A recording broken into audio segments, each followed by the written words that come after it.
I kept that house empty the way you hide a safe. Yet my parents sold it like old junk, even rewarding themselves with a management fee. They thought they were teaching me a lesson about wasted assets.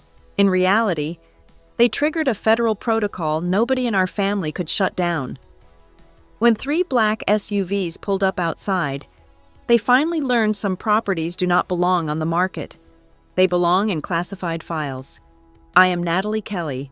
At 38 years of age, I have mastered the profound art of remaining entirely invisible while sitting right at the center of a crowded room.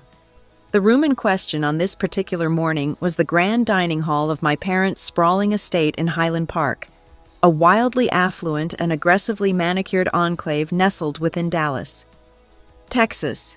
It was the morning of New Year's Day, and the annual family brunch was in full swing. The air in the room was thick with the suffocating, undeniable scent of performative wealth. Heavy baccarat crystal glasses caught the sharp winter sunlight streaming through the floor-to-ceiling windows, casting fractured rainbows across imported, stark white linen tablecloths.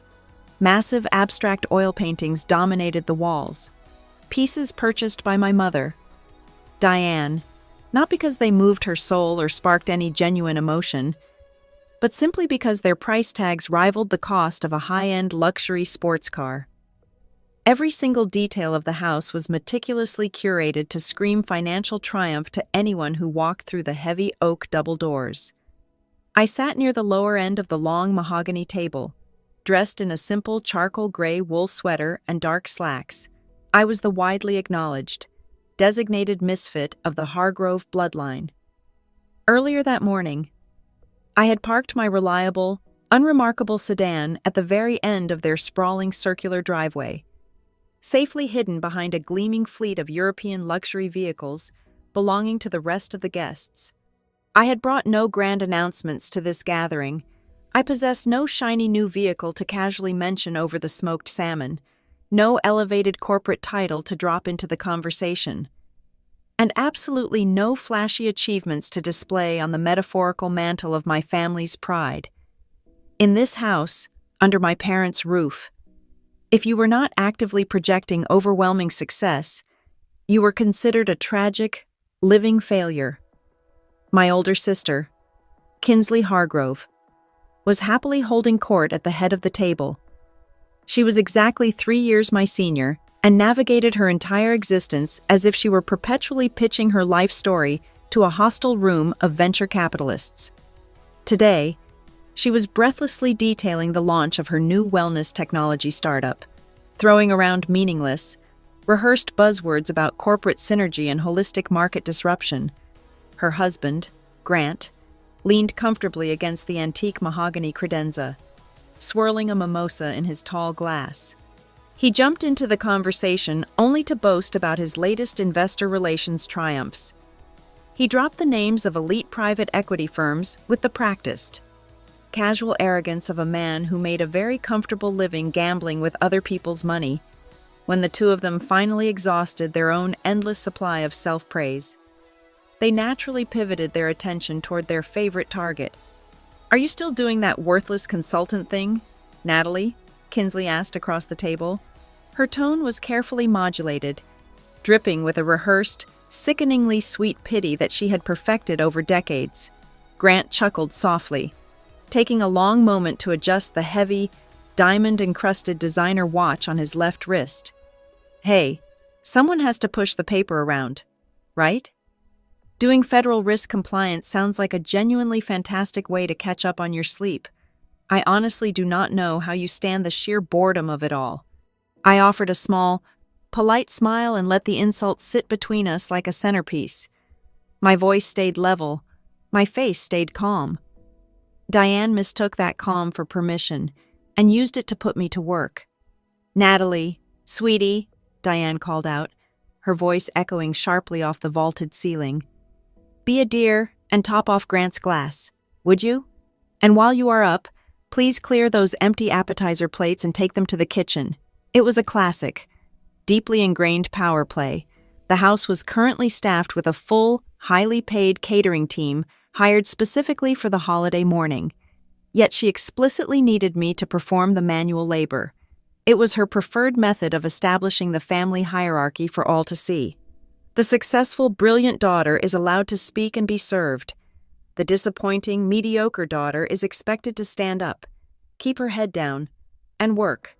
I rose from my chair without a single sigh, picked up the heavy crystal bottle of champagne, and carefully poured it into Grant's glass. I gathered the fine bone china plates, stacking them silently.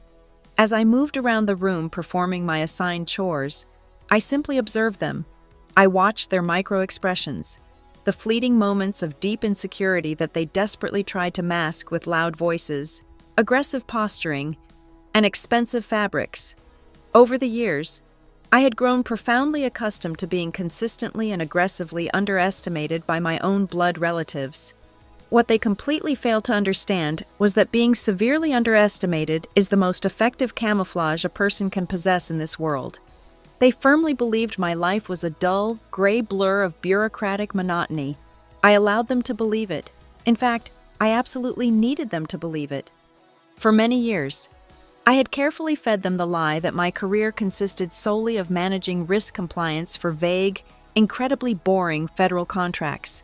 The actual reality of my profession was something I could never speak of, let alone attempt to explain to a group of people whose definition of a major life crisis was a delayed first-class flight to Aspen. The only tangible, physical footprint of my real life that intersected with theirs was a specific property located in Fells Point, over in Baltimore, Maryland, to my family. That house was an endless source of mockery and confusion. They exclusively referred to it as the abandoned house.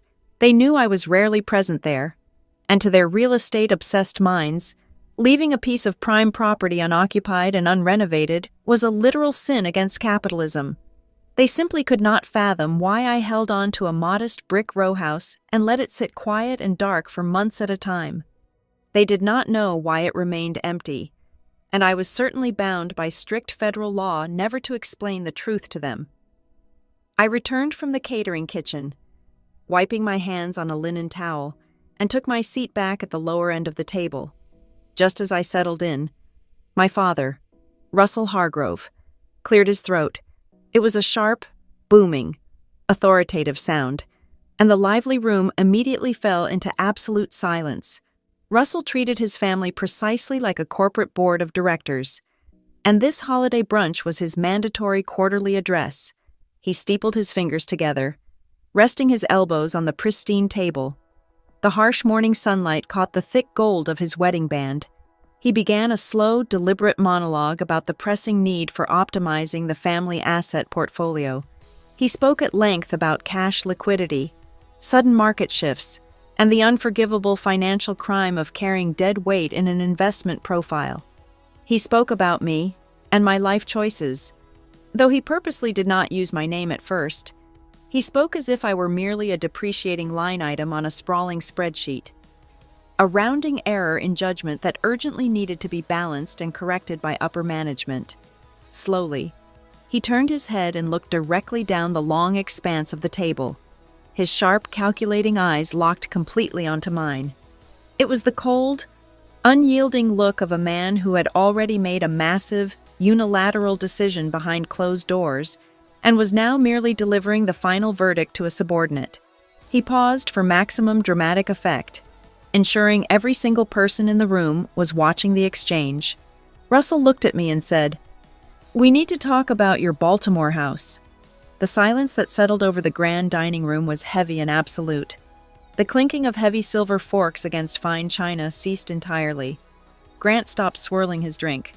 Kinsley leaned back in her chair, a smirk playing at the corners of her mouth, clearly anticipating a spectacle.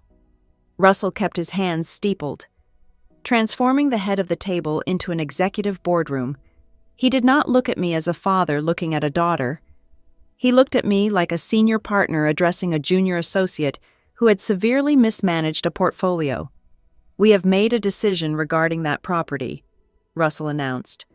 His voice carried the casual, unyielding authority of a man who firmly believed his judgment was infallible. "I ran the numbers last week. The current arrangement is entirely inefficient, letting a prime piece of real estate sit empty. generating zero revenue while you stubbornly refuse to rent it out, is nothing but wasted capital. It is a dead asset. Before I could even process the audacity of his statement, Diane leaned forward. She placed a perfectly manicured hand over her heart, tilting her head with a look of profound, manufactured maternal concern. Her voice was suddenly dripping with a honey-sweet warmth that felt suffocating. "We did this for your future, darling. You simply refused to take care of yourself or build any sort of solid foundation. We could not just sit by and watch you throw your potential away. We are your parents. We had to step in and secure your future." I kept my eyes steady. "Did what, exactly?" Russell dropped his hands flat onto the pristine linen tablecloth. He spoke bluntly, stripping away any pretense of a family discussion. "We sold it. A private buyer approached my firm looking for unlisted properties in that specific sector. They made an all-cash offer that was abnormally high. Frankly, it was a staggering overpayment for a neglected row house. I took care of all the paperwork, pushed it through title, and finalized the transfer. The escrow cleared yesterday. It is a done deal." A cold, electric hum started in the back of my mind. It was the distinct sensation of a critical containment breach. They had not merely overstepped a boundary. They had blindly walked into a highly classified operational perimeter and dismantled it for a quick payout. I looked directly into my father's eyes and asked exactly one question. My voice was completely flat, devoid of any anger or panic. "By what right did you sell it?" Russell scoffed. A short, dismissive sound. He reached into the inner pocket of his tailored suit jacket as if he were prepared to produce a physical document right there at the brunch table. "Do not try to play the victim here, Natalie. 18 months ago, you legally signed a limited power of attorney over to me and your mother. You authorized us to act as your financial proxies regarding that specific address." I stared at him, my mind flashing back to the exact day I signed that document. 18 months ago, I was preparing for a highly sensitive, deeply classified assignment that would require me to be completely off the grid and unreachable for 12 weeks. I had executed a highly restricted, heavily caveated power of attorney simply so my parents could legally pay the county property taxes on my behalf and authorize a plumber in the event a pipe burst during a winter freeze. It was a basic administrative safeguard. It was never a license to liquidate. That document was strictly for routine maintenance and tax compliance while I was traveling, I stated evenly.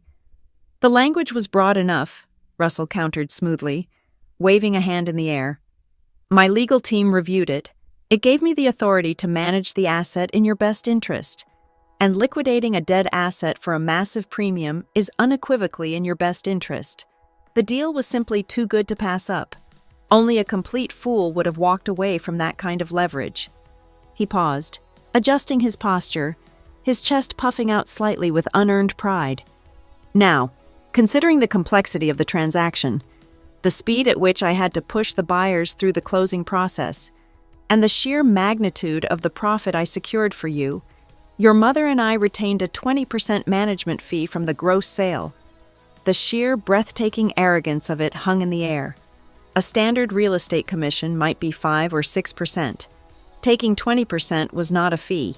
It was an aggressive, predatory tax levied by parents who believed they owned their child.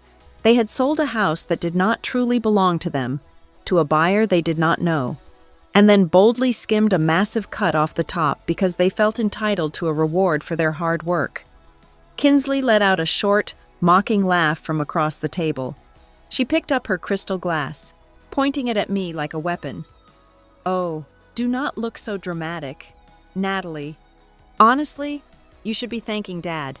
At least you have a pile of actual cash now. You can finally stop living like some sort of mysterious pauper and buy a decent place here in Dallas. Maybe even upgrade that tragic wardrobe." I gave her nothing. No outburst, no tears, no performance. I set my water glass down with a soft, deliberate clink and let the room feel what silence sounds like when it's controlled. I reached out and slowly, deliberately set my water glass down on the table. The The soft clink of the crystal against the wood was the only sound in the room. I let the silence stretch out, second after second, allowing the heavy, oppressive weight of my absolute stillness to settle over them. I looked at Russell. Then I looked at Diane. I studied them the way a forensic auditor studies a ledger. Quietly. Precisely. Already counting the violations. They thought they had just executed a clever financial maneuver. They had no idea they had just forged their own names onto a federal crime. No theatrics, no napkin toss. I stood, gave the room a polite nod, and walked out before anyone could reload their next insult. The crisp January air hit my face as I walked down the expansive, perfectly paved driveway. I slid into the driver's seat of my 10-year-old sedan. Kinsley had frequently joked that my car was a rolling cry for help, a pathetic testament to my lack of ambition. She was fundamentally wrong. A dusty mass-market vehicle with standard plates is the ultimate urban camouflage. It does not trigger license plate readers placed on high alert by private security firms.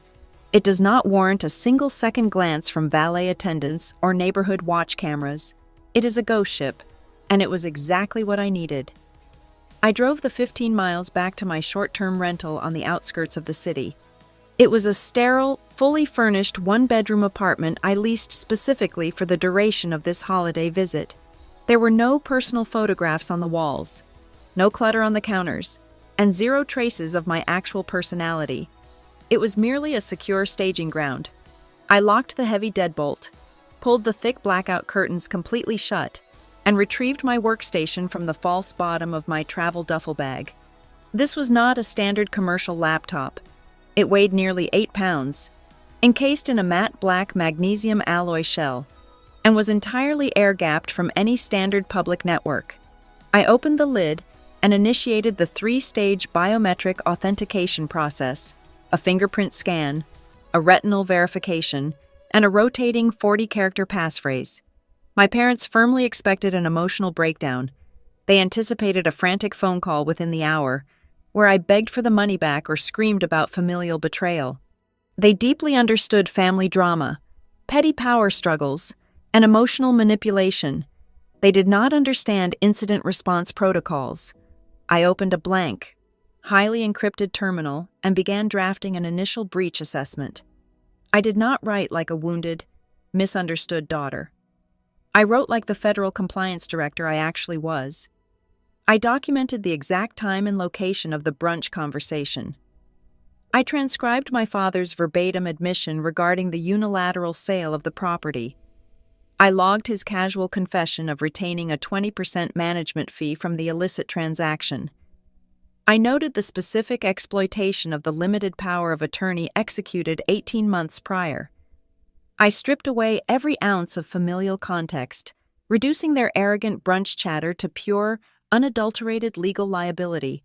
I was building a timeline, setting the data points of their motive and intent into concrete. Once the initial timeline was secure, I routed my connection through our encrypted compliance network and pulled the asset record tied to the Baltimore address. The screen didn't load a secret schematic. It loaded what mattered in my world: restrictions, filings, and federal flags to a county assessor. It was a tired brick row house in Fells Point. In the Federal Registry, it carried a red compliance banner: restricted infrastructure parcel, transfer review required. It wasn't just a house. It sat on top of federally regulated infrastructure upgrades tied to a protected program, and my father had pushed a civilian sale through a title office that was never equipped to touch it. There was no cinematic countdown. There was no dramatic music swelling in the background. The reality of federal security is terrifyingly mundane. I navigated to the risk management menu, selected the specific drop-down tab for unauthorized asset transfer, and clicked Submit. A small, unassuming green checkmark appeared on the screen. It was done. With a single click. I had not just frozen a civilian real estate transaction. I had triggered a cascading federal alert system. The bureaucratic machinery was now awake, and it possessed absolutely no capacity to care that the perpetrators were my blood relatives. Across the room, my personal cell phone, resting on the granite kitchen counter. began to light up. The notifications arrived in rapid, aggressive succession. My mother had initiated a group text. She was asking where I went, layering her messages with heavy performative guilt about ruining the holiday. Kinsley sent a sarcastic remark demanding I apologize for making things awkward. My father sent a blunt, demanding directive, ordering me to call him immediately to provide my banking details for the remaining fund transfer. I stood in the dim light of the apartment and watched the screen glow with their demands. I felt absolutely nothing but a cold, clinical detachment. I left my phone exactly where it was and kept my thumbs still. Instead, I screenshotted the entire thread, timestamps included, and uploaded it to the dossier as supplemental proof of intent. Then, the heavy silence of the apartment was shattered. It was not my personal phone ringing. It was the secondary device locked inside my briefcase. The vibration pattern was sharp, frantic, and entirely different from a standard cellular call. It was the dedicated internal emergency line. I walked over, snapped the briefcase latches open, and pulled the heavy black phone out. I answered on the second ring, pressing the cold plastic to my ear. I did not even have the chance to state my name. The voice on the other end belonged to the overnight shift director, and he delivered a single opening sentence that made the blood in my veins run completely cold. "Natalie, the system just flagged an unauthorized transaction regarding your registered site." The screen of my personal smartphone lit up, shattering the dim quiet of the apartment. It was not a phone call or a text message. It was a push notification from a social media application I kept installed solely for monitoring open-source intelligence regarding my own family. My mother, Diane, had wasted no time weaponizing the internet.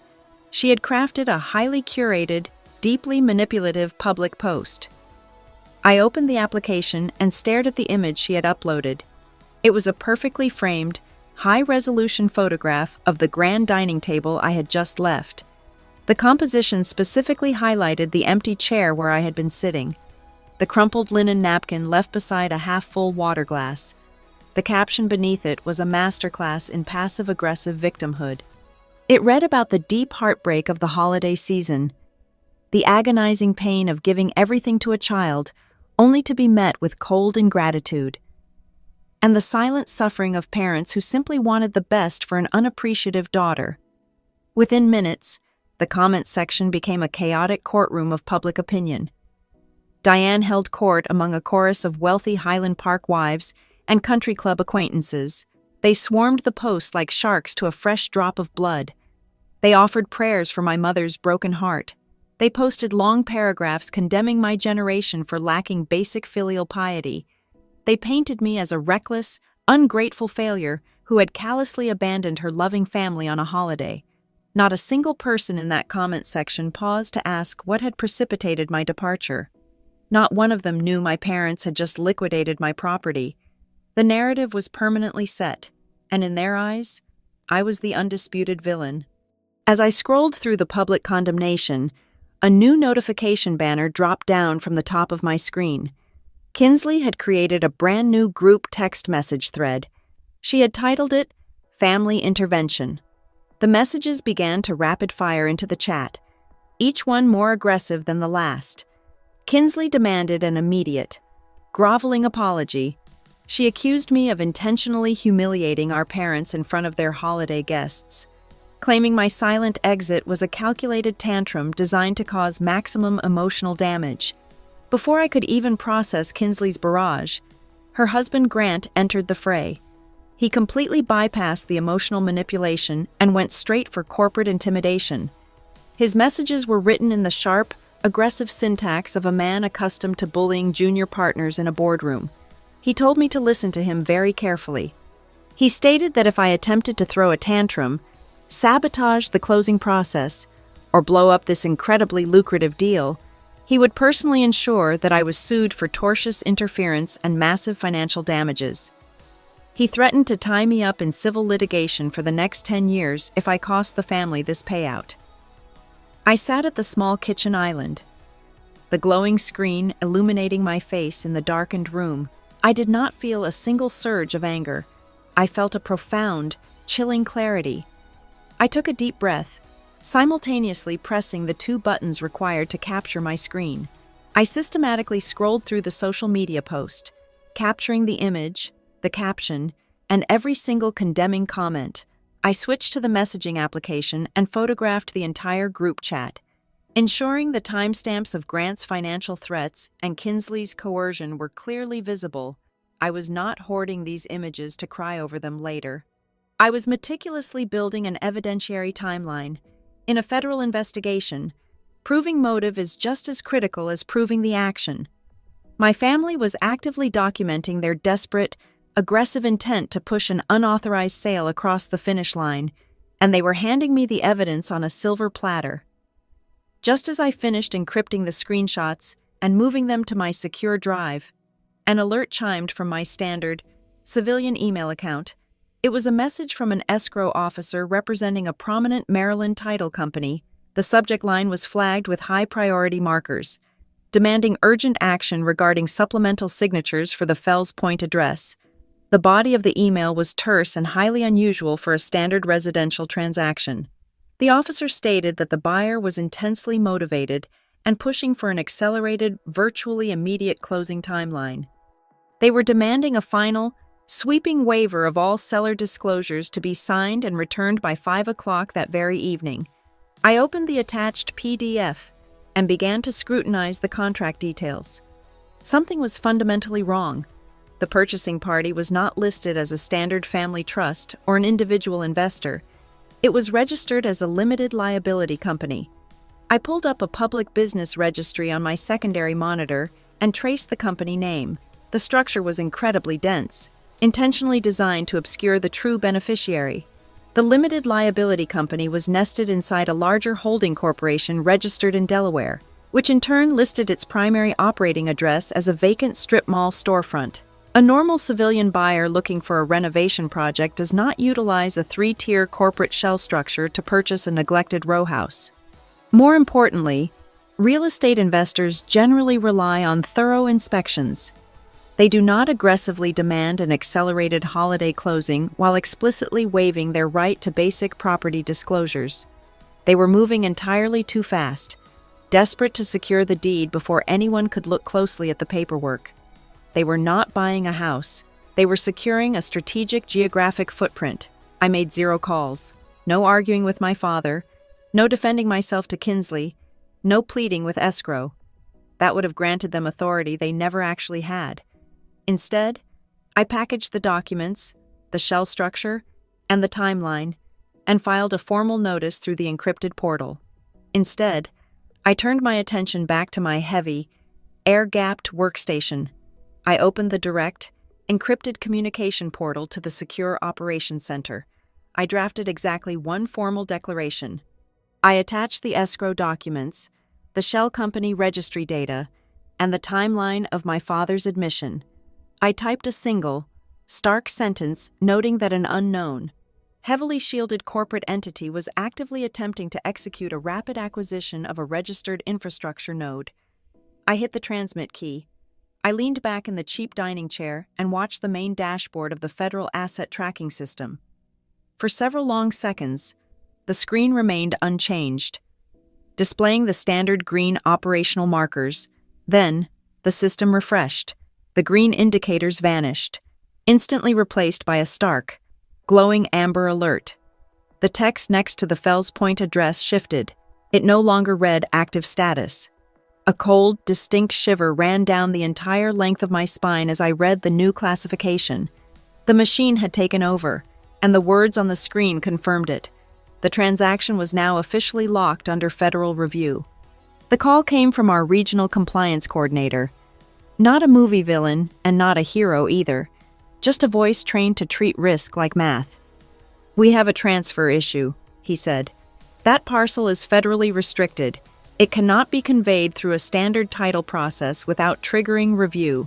He didn't scold me. He didn't comfort me. He just stated the reality. If your father signed it over anyway, the transaction will lock. Then the investigation will walk backward. Signatures, intent, beneficiaries, everyone involved will get touched. A heavy, sickening feeling settled deep in the pit of my stomach. This was the ultimate.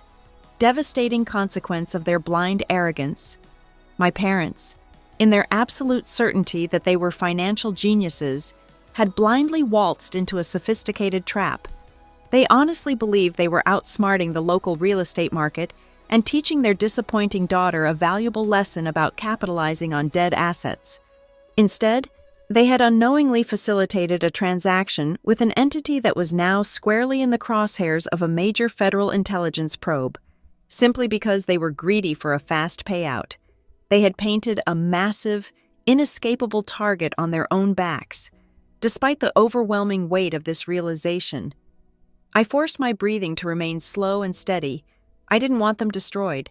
I didn't want handcuffs or headlines, but I also knew how my world works. Once the protocols wake up, nobody gets to negotiate with the avalanche, but I also knew the rigid, unforgiving architecture of the world I worked in. I possessed absolutely zero power to stop the avalanche they had just triggered. Once the security protocols were activated, I was no longer a participant. I was merely a witness. I had no authority to shield them from the legal consequences of their own signatures. "Listen to me very carefully, Natalie," Henson instructed, his tone shifting from informative to a strict, binding directive. "You are officially isolated from the civilian side of this investigation from this second forward. You are absolutely not to contact your father or your mother. You will not call them to teach them how to hide their assets.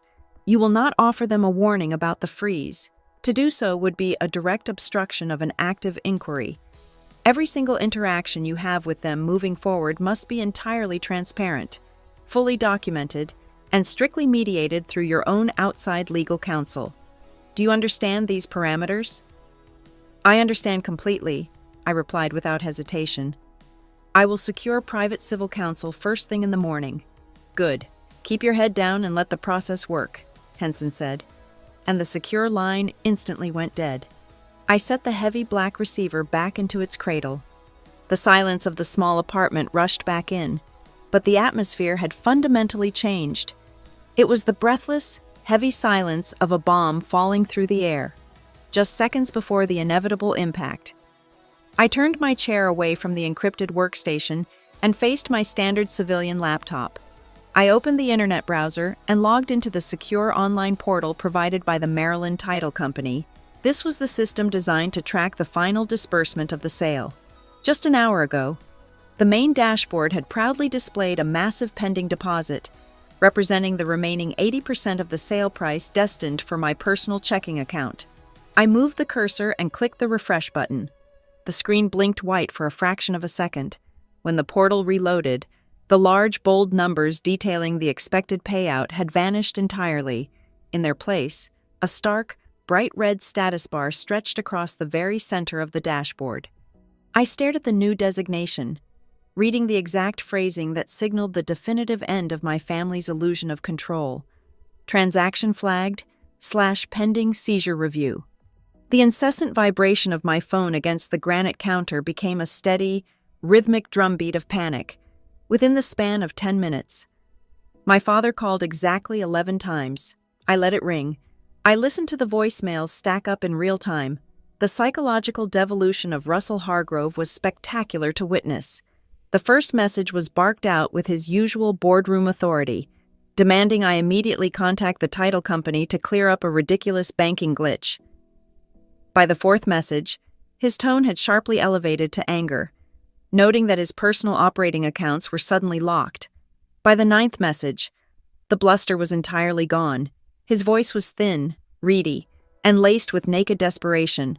He was begging me to pick up, pleading that we could simply reverse the wire and make the whole thing disappear. He had finally realized he was trapped in a cage he could not buy his way out of. When the phone lit up with a call from Kinsley, I knew they had abandoned individual tactics and formed a unified front. I pressed accept and put the device on speaker.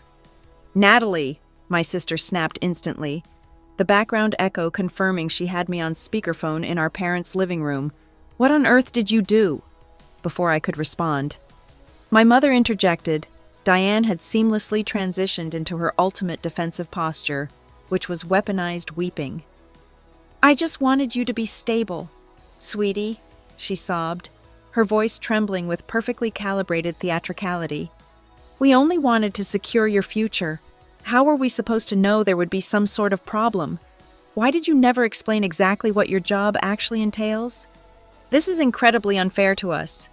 She was expertly shifting the narrative, attempting to make my necessary discretion the root cause of their federal crime.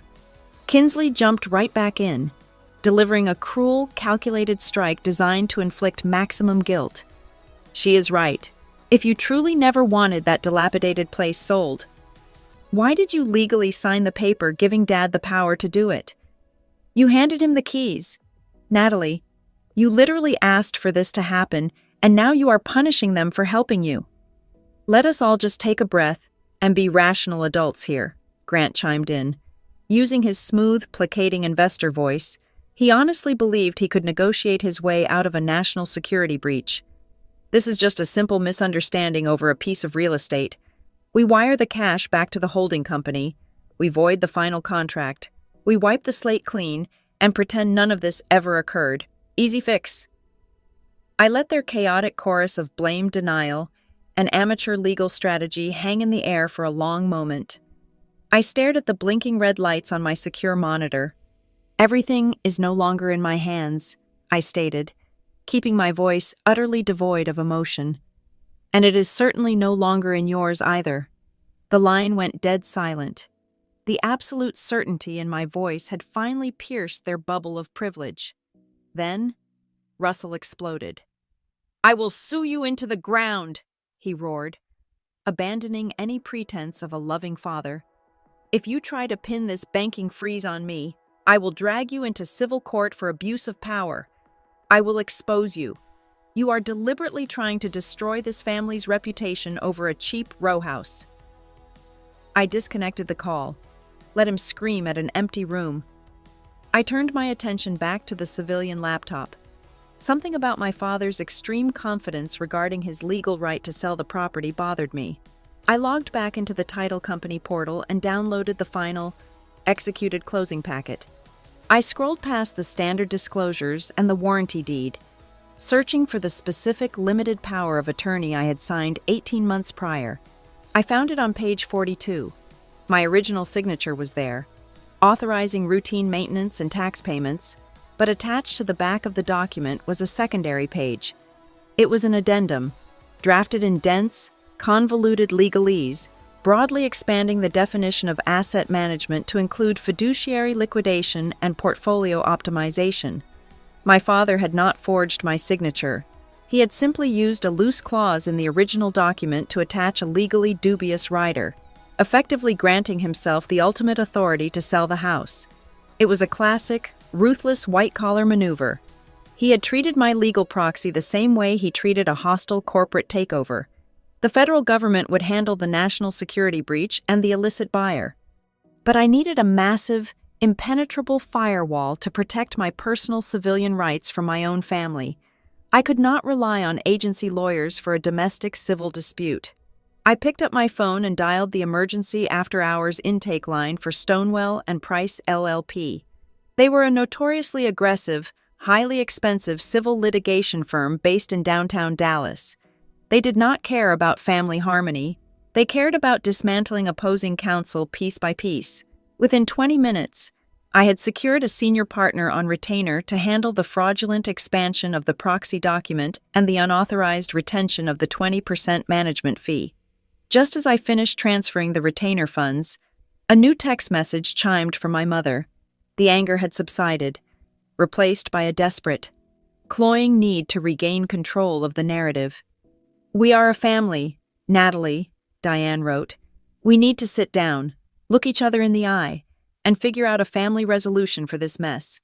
Please, come to the house tomorrow morning. We can fix it." They wanted a home court advantage. They wanted to corner me in their grand living room, surrounded by their expensive art, and bully me into submission without any official record of the conversation. I typed my reply carefully, setting the final stage. "I agree that we need to meet," I sent back, "but we are not doing it at your house. I have arranged a conference room for 2 o'clock tomorrow afternoon. The address is attached. Do not be late."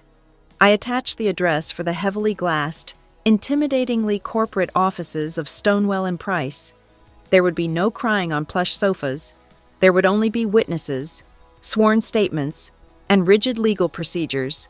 The glass-walled conference room at Stonewell and Price was perfectly engineered to strip away any false sense of warmth.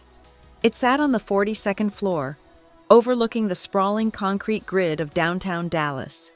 Precisely at 2 o'clock in the afternoon, the heavy double doors swung open. Russell and Diane Hargrove swept into the room exactly as if they were arriving at a high society charity gala. My father wore a bespoke navy suit that probably cost more than my first car, while my mother draped herself in a pristine white cashmere coat, her wrists heavy with diamond tennis bracelets. They walked in radiating a smug, overwhelming confidence. In their minds, hiring a fancy downtown firm was just my dramatic way of waving a white flag. They fully believed I had brought them here to formally surrender and beg them to fix the mess. I sat on the opposite side of the long mahogany table next to Harrison, a senior partner whose billable hourly rate could finance a small startup. I stayed seated and slid the stapled affidavit across the table. I simply slid a thin, neatly stapled document across the polished wood. "What is this?" Russell asked, not bothering to sit down as he picked up the pages.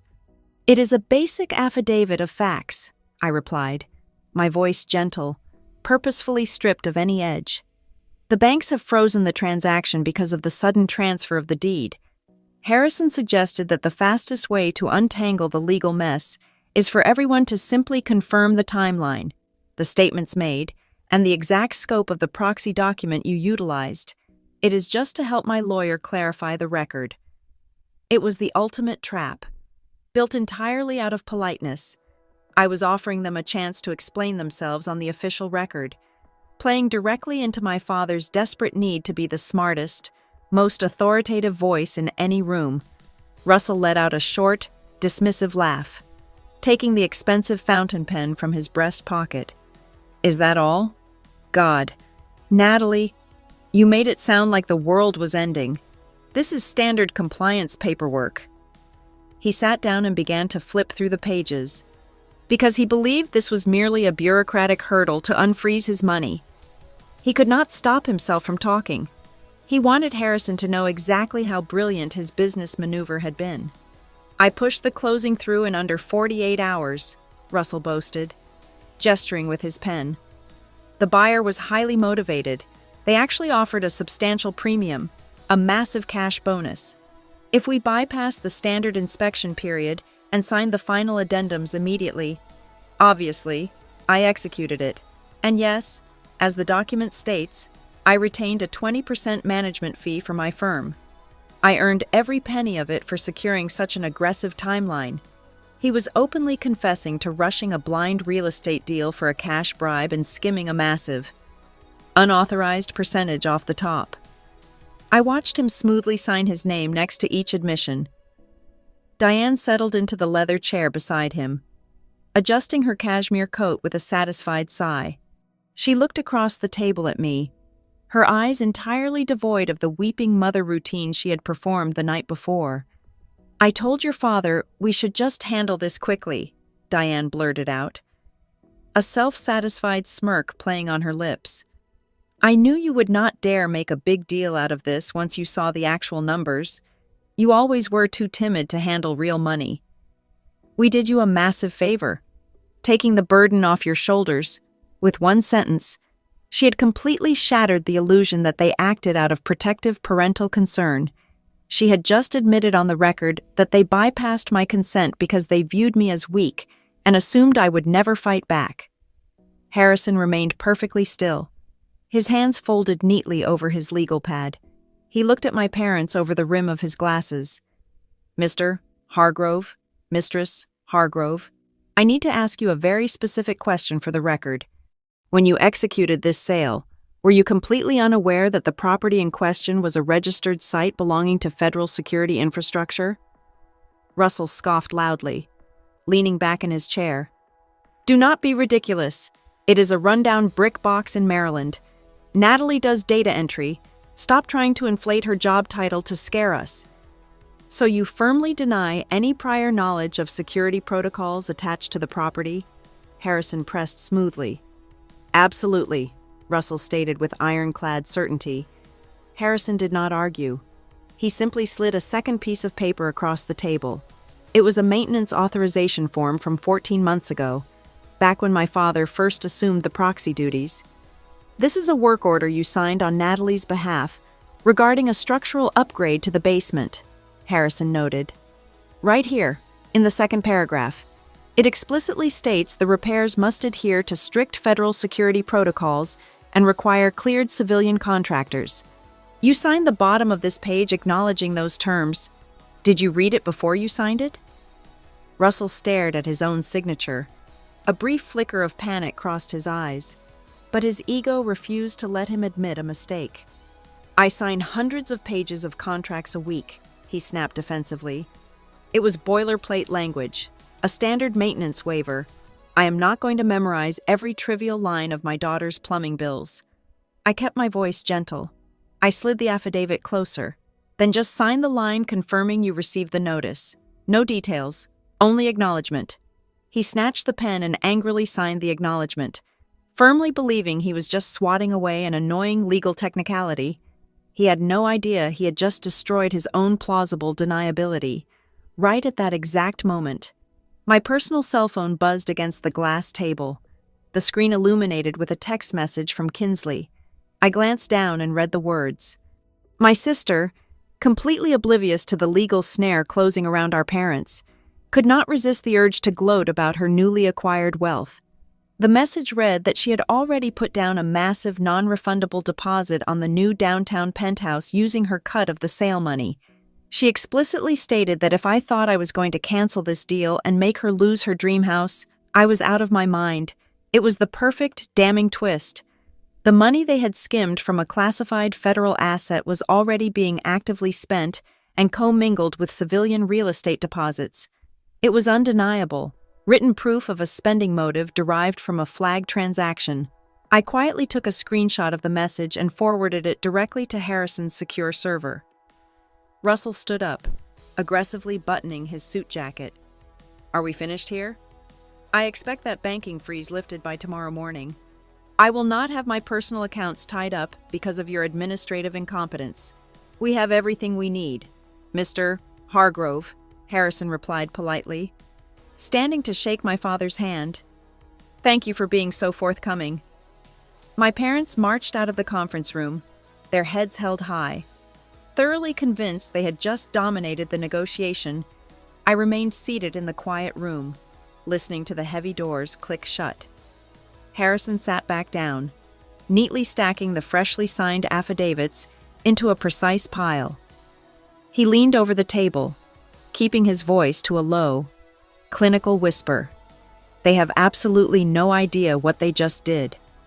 Harrison said, Now, when the federal investigators arrive, they have completely locked themselves into their own legally binding testimony. The escalation in the real world does not look like a high-speed car chase. It looks like a slow, methodical suffocating of your resources. Less than 24 hours after our meeting at the law firm, my mother launched her second offensive on social media. Diane posted a long, tearful update claiming her own flesh and blood was dragging her aging parents through a frivolous legal nightmare. She painted a picture of a daughter maliciously exploiting a simple, well-intentioned family misunderstanding. The comments flooded in, filled with outrage from her wealthy peers, but I barely registered the digital noise. The real threat was moving silently through the financial sector. My father, realizing his bullying tactics had completely failed in the conference room, began to panic. Russell Hargrove possessed a deep, fundamental belief that any problem could be solved if you simply knew the right powerful men. He spent the entire morning frantically calling his extensive network of Dallas real estate developers, local politicians, and banking executives. He was desperately searching for a backdoor channel, a favor he could call in to unfreeze his accounts. He was completely oblivious to the fact that he was currently sitting at the center of a federal risk review. Every single phone call he made, every frantic text message he sent begging for a financial bypass, was being meticulously logged by agency oversight. He was not finding a solution. He was simply expanding the radius of his own audit trail, turning casual golf acquaintances into potential witnesses. While my father was busy incriminating himself across the state of Texas, my civilian inbox received a stark communication from the legal representation of the shell company. It was a formal cease and desist letter. The buyer demanded I immediately cease all interference with the property transfer. They implied that if the title was not fully cleared and transferred within 48 hours, they would file a massive civil lawsuit seeking millions of dollars in damages for breach of contract and market sabotage. The irony was chilling. A highly obscured procurement network, a front operation actively hunting federal infrastructure, was aggressively threatening to use the American civil court system to force a national security breach. I routed the email into the secure portal and let it sit there, unanswered. I routed the email directly into the secure portal and waited. The heavy encrypted phone inside my briefcase buzzed late in the afternoon. Director Henson was on the line, and the clinical detachment in his voice had vanished, replaced by the sharp, rigid cadence of active command. "The situation on the ground in Maryland has escalated," Henson stated without any preamble.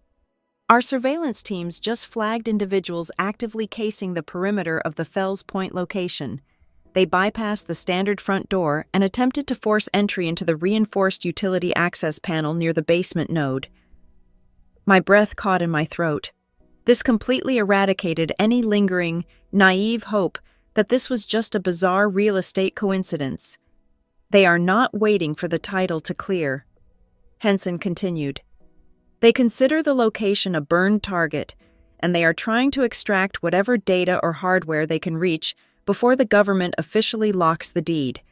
This confirms their primary objective was always the secure infrastructure."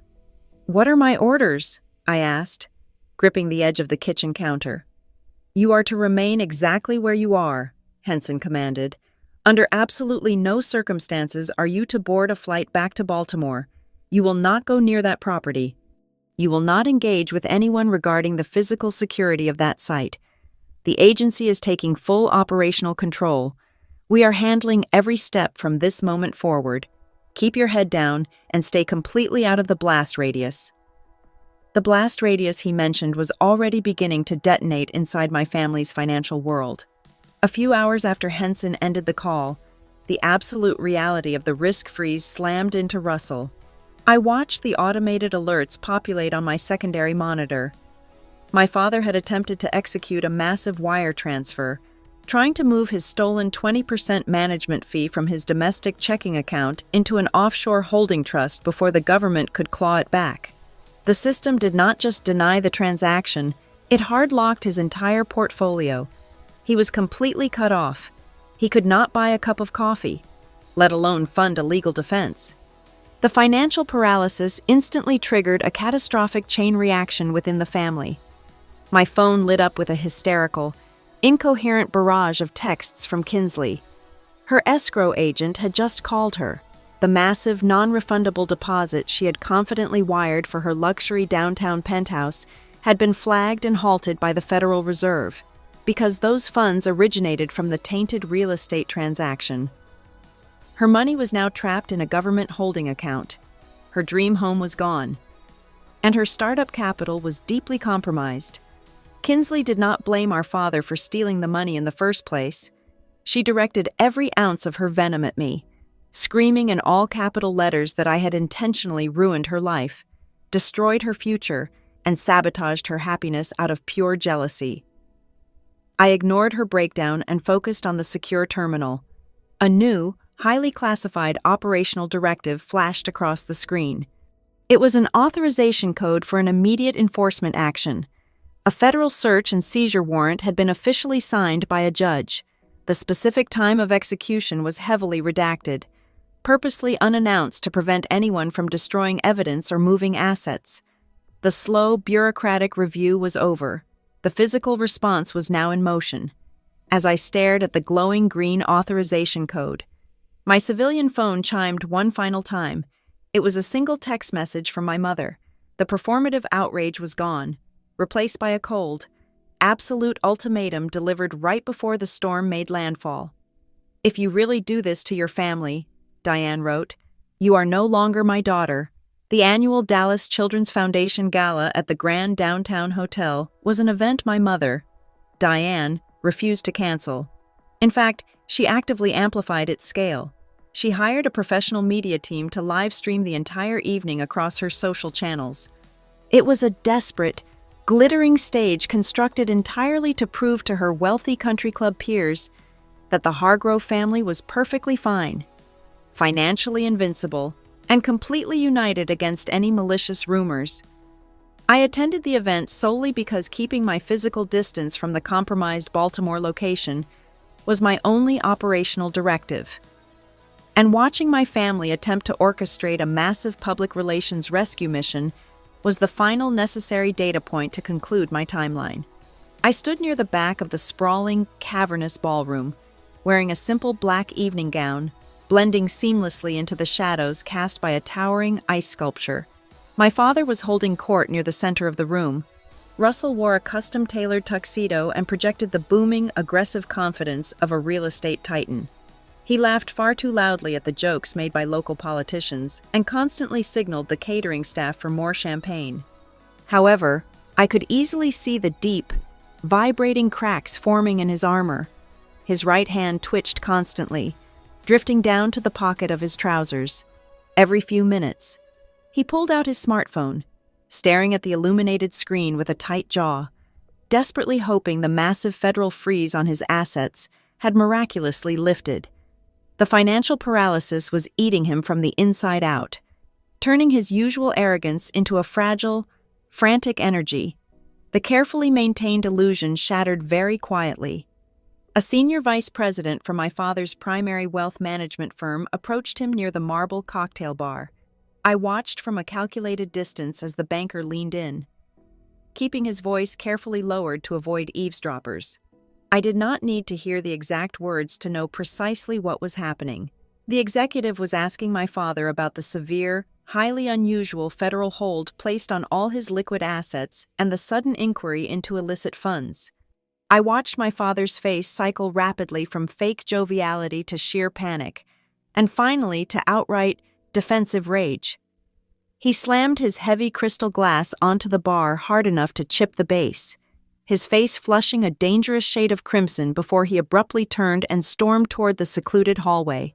Before I could shift my position to track his movement, Kinsley grabbed my elbow. Her grip was painfully tight, her manicured fingernails digging sharply into my skin. She dragged me behind a massive floral arrangement of white orchids near the coat check. She was hyperventilating, her eyes wide with a frantic, cornered energy. Her startup company was actively collapsing without the stolen funds to prop it up, and she desperately needed a target for her rage. "You need to stop this right now," Kinsley whispered viciously, her voice shaking with barely suppressed fury. "I know exactly what you are doing. You are manipulating some obscure bureaucratic loophole to freeze Dad's money because you are bitter and jealous. If you do not call whoever you complain to and drop this entire pathetic act, I swear I will take the microphone tonight and tell everyone in this room what you really do. I will expose you. I will tell them you are just a glorified paper pusher throwing a tantrum to ruin our lives." I looked at her flushed, desperate face. She genuinely believed my career was a fragile, embarrassing secret that I desperately wanted to protect from her wealthy friends. She thought she was holding a loaded weapon to my head. I gently but firmly pulled my arm out of her grip. I freed my arm, calm and controlled, and gave her a polite, almost pitying smile. "You cannot tell them what you do not understand, Kinsley," I said quietly. The words hung in the air between us, cold and utterly devoid of fear. Kinsley blinked rapidly, the absolute certainty completely draining from her face as she realized her ultimate threat had not even registered on my radar. She had nothing. A soft chime echoed through the ballroom speakers, signaling the main address. Diane glided up the carpeted stairs to the elevated stage. Stepping right into the bright, unforgiving glare of the spotlight, the live stream cameras immediately zoomed in on her perfectly powdered face. She gripped the edges of the clear acrylic podium and began a deeply rehearsed, emotionally manipulative monologue. She spoke passionately to the crowd of 500 guests about the hidden trials of the modern world, the heavy burdens of success, and the ultimate healing power of family forgiveness. She was actively using a charity gala to publicly absolve herself, painting our family as a beacon of unity while her husband was currently bleeding out financially in the hallway. She never reached the end of her grand speech. The heavy brass doors at the back of the ballroom did not slam open with cinematic violence. They were pushed open with quiet, undeniable authority. A team of federal agents wearing dark business suits stepped onto the thick carpet. They did not shout orders. They did not draw weapons. They simply fanned out across the room with terrifying, coordinated precision. Badges flashed discreetly in the dim light. A plainclothes technician walked straight to the audio board and abruptly cut the music. There was no dramatic physical struggle. There was only the horrifying, suffocating weight of absolute reality descending upon a room built entirely on expensive illusions. One agent approached the stage, speaking quietly to the event coordinator, who immediately signaled the audiovisual team to kill the live stream feed. Another pair of agents flanked my father as he re-entered the room, murmuring a few distinct words that caused all the remaining color to instantly drain from his face. They politely but firmly requested his mobile devices and his immediate cooperation. The whispers among the hundreds of wealthy guests rose into a deafening, collective gasp of horror. Diane did not scream. She simply gripped the sides of the podium, her knees visibly buckling under the sheer, unadulterated shock of total reputational annihilation. No one laid a hand on her. No one physically hurt her. She was collapsing purely under the crushing weight of public humiliation. Watching her carefully constructed social empire disintegrate into dust in real time. As the federal agents guided my father toward the main exit to transport him for formal questioning, he suddenly stopped. He turned his head, his eyes frantically searching the silent, staring crowd until they finally locked onto mine. The arrogant patriarch, the man who had sold my property like scrap metal and mocked my existence for decades, was completely gone. His face was ashen, his shoulders slumped in defeat, and his voice broke with a raw, pathetic desperation that echoed loudly in the quiet room. "Natalie," he pleaded, his voice cracking horribly. "Tell them. Just tell them they made a mistake." I stood perfectly still in the shadows.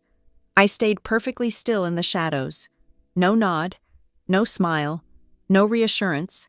I simply held his gaze and let silence deliver the answer he'd earned. In that exact moment, as the agents gently placed their hands on his shoulders to force him to keep walking, I realized the absolute truth.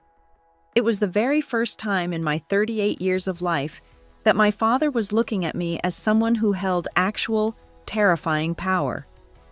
The federal investigation concluded with terrifying speed and absolute bureaucratic precision.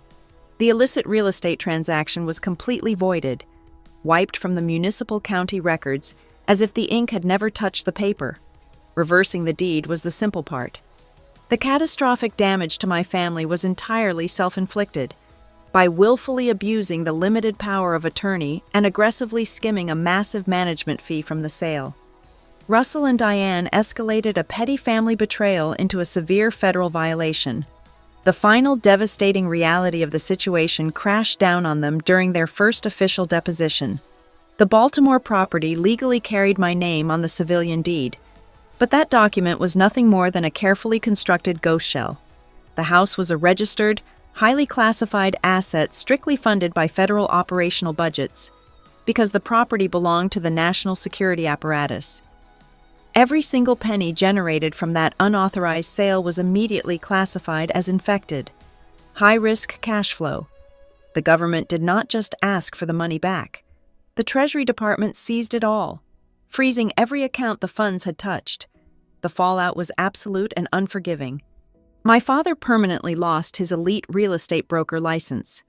The board of directors at his own firm held an emergency vote and immediately suspended his executive control to desperately halt the bleeding of their corporate reputation. He was no longer a titan of Dallas industry. He was a radioactive liability. My mother faced a different, yet equally crushing, kind of destruction. Diane was systematically shunned by the entire Highland Park high society. The country club quietly but firmly asked her to surrender her membership. Her wealthy friends stopped returning her calls and canceled their charity luncheon invitations. In her glittering, superficial world, you can easily survive a scandalous divorce or a quiet bankruptcy, but you cannot survive being publicly labeled a threat to federal security. Kinsley and Grant did not escape the blast radius. Because Kinsley had eagerly used her cut of the flagged federal funds to secure the non-refundable deposit on her luxury downtown penthouse, the government seizure protocols swept right through her personal banking network. The aggressive financial contagion thoroughly spooked Grant and his precious private equity connections. When the elite investors caught wind of a massive, pending federal risk freeze attached to the family name, they instantly pulled their backing. Kinsley watched her highly publicized wellness startup collapse overnight, all because she could not resist the urge to spend stolen money. Through it all, there was no triumph in it, and no celebration either, only the quiet return of a ledger to balance. When I looked at the wreckage of their lives, I only saw a final, perfectly balanced ledger finally returning to its proper alignment. Those who knowingly forged the signatures bore the heavy liability, and those who greedily consumed the unearned profits paid the ultimate price. My civil victory was a swift, quiet formality. Harrison presented our case, and the judge ruled decisively that Russell and Diane had grossly violated their fiduciary duty. They were legally ordered to reimburse every single penny of my exorbitant legal fees. Furthermore, the court issued a permanent, ironclad injunction barring my parents from ever acting as my representative in any financial, medical, or legal transaction for the rest of their natural lives. The true tragedy of the entire ordeal was something my family would never fully comprehend. During my final debrief with the Federal Compliance Office, they asked why I granted my parents proxy power 18 months ago. I didn't give it because I trusted them. I gave it because my work carries real-world risk. Travel, audits, and situations where I can't be reached for weeks. The proxy was a contingency plan. Taxes paid, emergencies handled, paperwork kept clean. They turned that contingency into a cash grab. 3 months later, I took a transfer into a senior role in a secure infrastructure compliance division. Quiet work, heavy consequences, and a life that no longer required my family's permission. I stepped completely out of the suffocating shadow of the Hargrove family legacy. I finally lived entirely true to my own values, carrying the profound, quiet realization that I never needed their validation or their approval to know my own worth. On a quiet Tuesday evening, I stood alone on the front porch of my new, entirely unremarkable suburban home. It possessed no grand circular driveway, no crystal chandeliers, and absolutely no performative wealth designed to impress strangers. It was just a quiet, solid house. I slid the simple brass key into the lock, feeling the heavy tumbler turn with a deeply satisfying click. I looked back out at the empty street and smiled. There are families who will happily label you an asset as long as you remain perfectly silent and compliant. But the moment you stand up straight and refuse to be moved, they are forced to realize a terrifying truth. You are the one who holds the keys, and they were never, ever given the authority to hold them. Thank you so much for listening to my story today. Please drop a comment down below and let me know where in the world you are tuning in from so we can connect and share our thoughts together. If you enjoyed this journey, please subscribe to the Lily Revenge Stories channel. Leave a like on this video, and show some extra support by hitting that hype button so this story can be heard by even more people.